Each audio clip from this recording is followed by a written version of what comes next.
Alright, just want to do a little quick tutorial here on skinning coyotes. I know it can be a little overwhelming for beginners getting started in the field.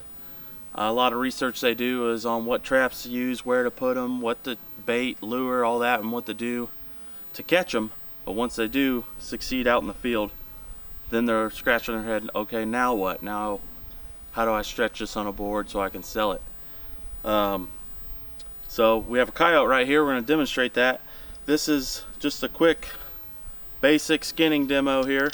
We got a sharpener, a single knife, tail stripper here, and a way to string him up.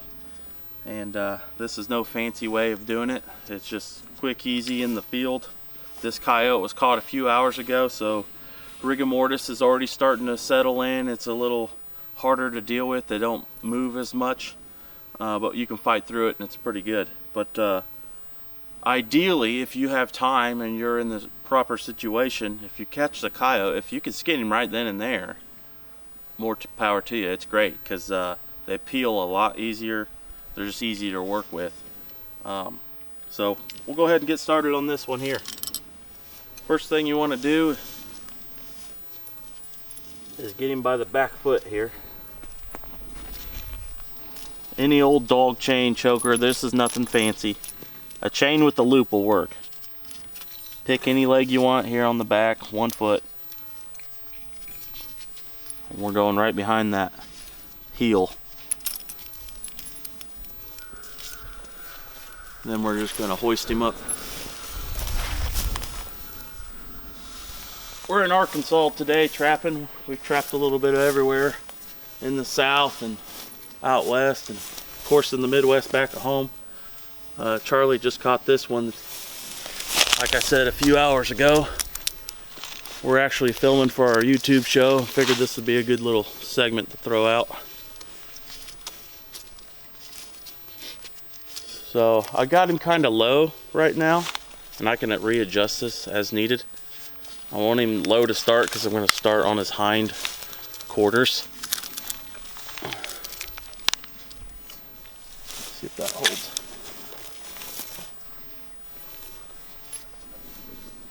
Okay, kind of the first thing to do, if you can't do it in the field, that's fine, you can do it later after you skin it, but it's easier when the hide's still on the carcass. Just get a quick comb through here, checking for burrs, because later on when you go to scrape this, you take your fleshing knife and you hit a burr, it's just going to pop a nice hole there, and obviously that's not what we want. These coyotes are not worth that much down here in the south in the first place, but this one's not that rubbed up or anything, so we'll go ahead and skin it and make use of it. So didn't find any burrs, pretty clean. Then from here we're gonna go from the ankle down to the vent on both sides, and also down the tail, and I'll show you a little trick on the tail area. There we go.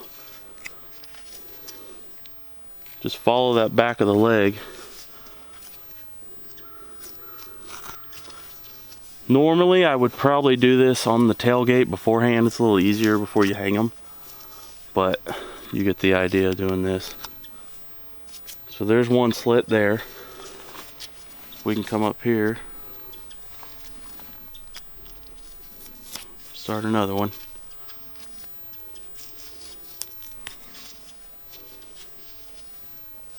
Going straight down. So we have, the knife I'm using here is nothing fancy. It's a Dexter Russell knife, orange handle, but it's everything we skin at the shop for me is, this is what I use. So it's a nice little knife for the price. Fairly inexpensive. It holds a decent edge. So I'm just kind of working around this area here, getting it, we call this part getting it started. It's like the beginning of the opening here. You can see in here a little better.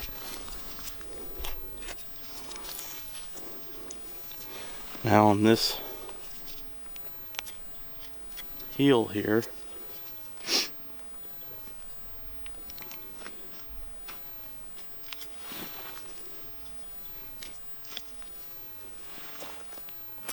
We don't have to go all the way down to the foot. You can usually, I usually open up one side and I can pierce my thumb through there like that. That clears a way for the knife. And come down and just slice it like that. Now you're free. And then from here you can kind of pull it a little bit. If it's still warm, it would peel a little better. This one not so much. It's got a little bit to him.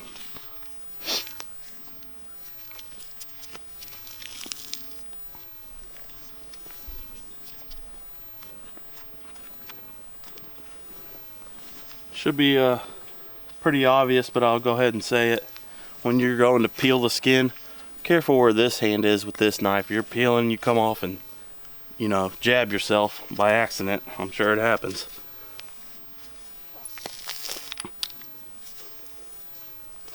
Rule with knives is always kind of cut away from your body. So just throw that out there. So this leg's coming off pretty good here, as you can tell. Let's go over here to this leg.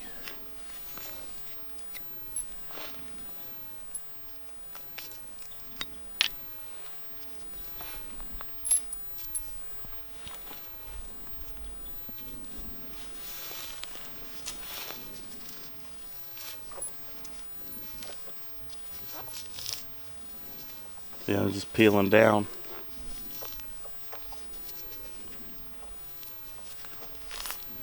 Slowly but surely.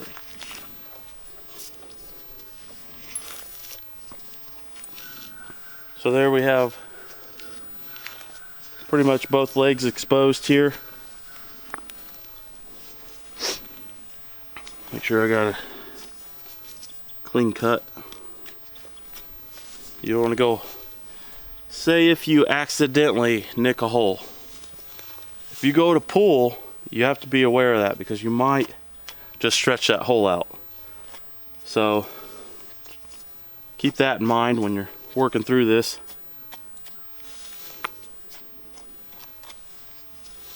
Okay, I'll show you this part. Here was the base of the tail. We went this way and this way.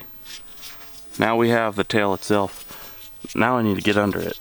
A lot of times you pop your thumb through, or finger or pinky, to clear it up or free it up. Now it's freed up. Instead of working it all the way down, which you can, it will take a longer time. I usually like to get, 5 or 6 inches down, just make that incision down and work it a little bit. Here's where the tail stripper comes in handy. It's pretty basic. In and out. This varies the size of the hole that you want around the base of the tail. So we're going to put it here and bring it down to the end and close it. Now here's a common mistake. Right here, you can get a hold of it and pull down.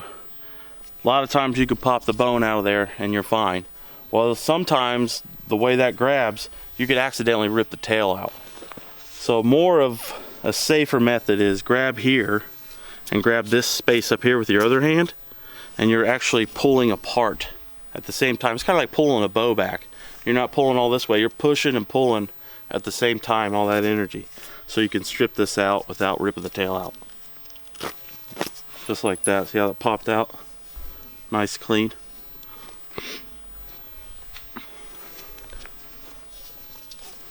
Very important step here you don't want to forget. Now that you've pulled out, you need to split the rest of the tail down.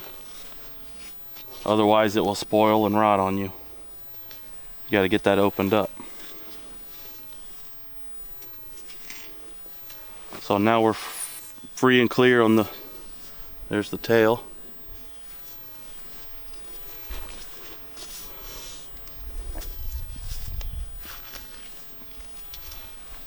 And then on this underside,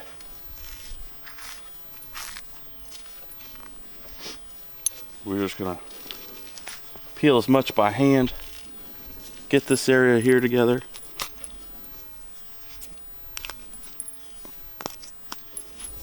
You don't need this on the back end. So we're opened all the way around now, as you can see. That look good to you, cameraman? Mm-hmm.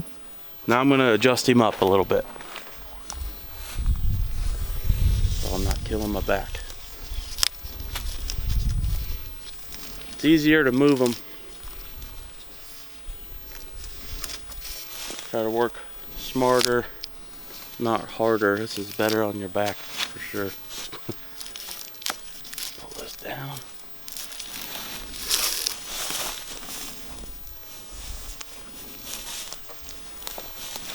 It's about a little high, but I know I'm gonna sag a little bit. Okay, at this point, like I said, he's semi-warm but kind of stiff. I'm going to pull him down as much as I can with my hands without using the knife. Safer that way, less holes. Might require a little muscle, but you can peel it. What I do is I take my hand and I usually kind of curl that up, and you can like roll your knuckles in. All the way around.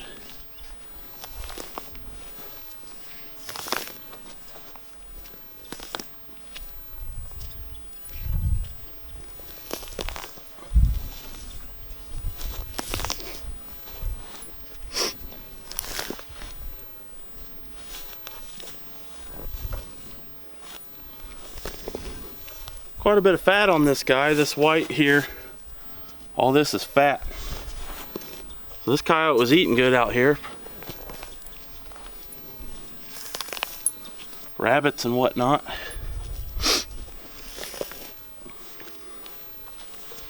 Okay, at this point, I need to start using the knife a little bit and separate these areas.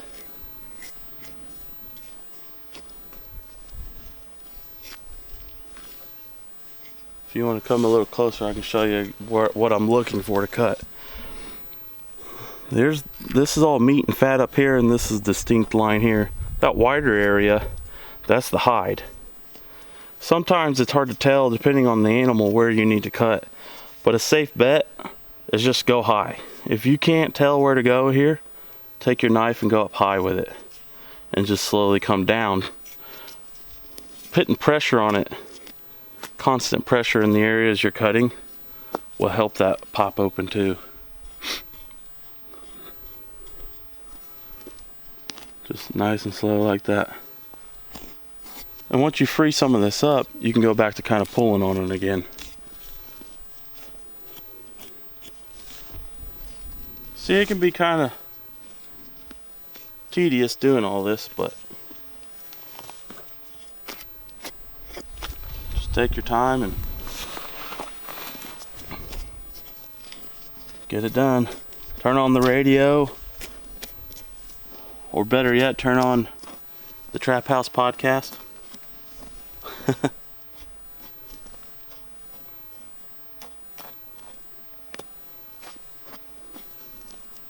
I'd say the biggest part people struggle with this is where we're getting ready to get to. And maybe starting it can be a little confusing of where to initially cut. But as you can see, this midsection, just getting it going wasn't too bad. You could peel it. If you can't pull it by hand like that, you just have to take your time and make cut by cut, work it down, peel it down, just like I'm doing this section here.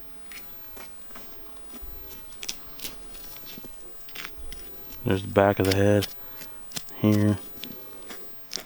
So at this point, you're at the shoulder below, or in the armpit area.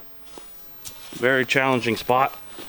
But if you have a piece of rebar, or in this case I'm using my actual piece of skinning steel, you can poke in there and free up a spot. So I'm going back above the shoulder into the armpit, and I'm trying to clear into here with it.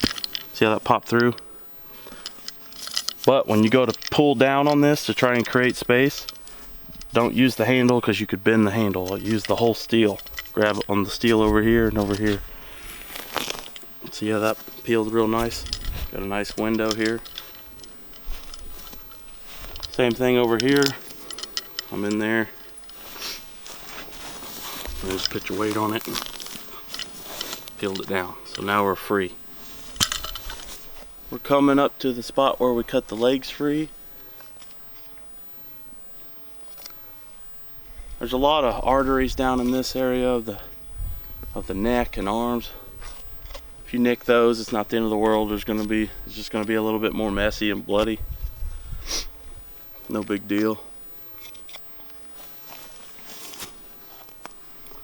So I'm just below the elbow, and that's where I ring them off.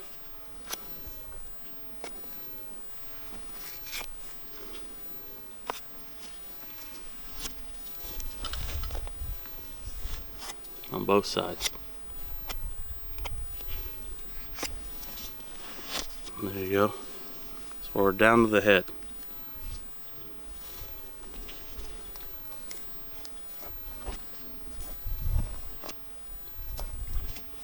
Right here, there's this artery right here, this dark one. If you can see that. That's the one you don't want to hit, just barely touch your knife over it, because that one bleeds crazy. Just keeps things a little cleaner. Like I said, not the end of the world if you do. Keep working it down. Okay, now we're here. The best way I can tell people on this part, because it all looks the same to them if it's their first time doing it, is feel. You'll feel that. You can see how I'm grabbing it. That's like a little cavity there. That's actually the base of the ear. Grab on each side. And if you're unsure where to cut, like I said, go high. So I'm gonna, to demonstrate, I'll go back even further, back here. See, there's the ear canal right there. And you can get your finger in there and get a hold of it, put pressure, peel that back a little bit, and there's same thing on the other side.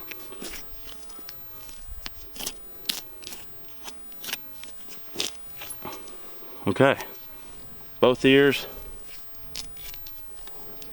After the ears, we're going to end up coming to the eyes.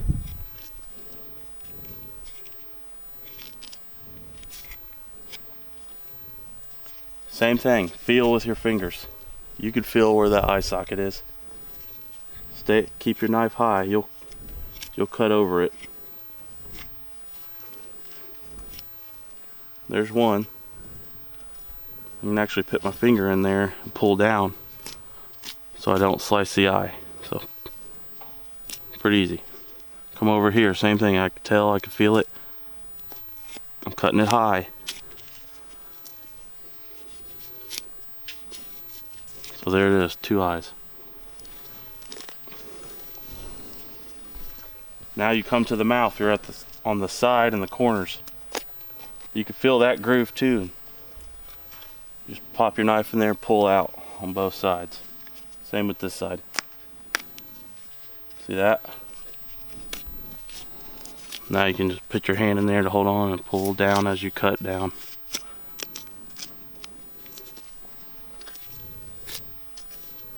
This area here, there's not a lot of fat and meat and things like that. So your knife will come in contact with bone, which can dull it pretty easily. So keep that in mind. Sometimes I'll have two knives, one for cutting on fur and bone, because cutting on top of fur will dull your knife as well. But since we're here in the field, we're just getting it done with this one. Sharpening as needed. So there was the nose. You can feel that, it's soft cartilage there, and just pop that off like that. Now we're down to the chin.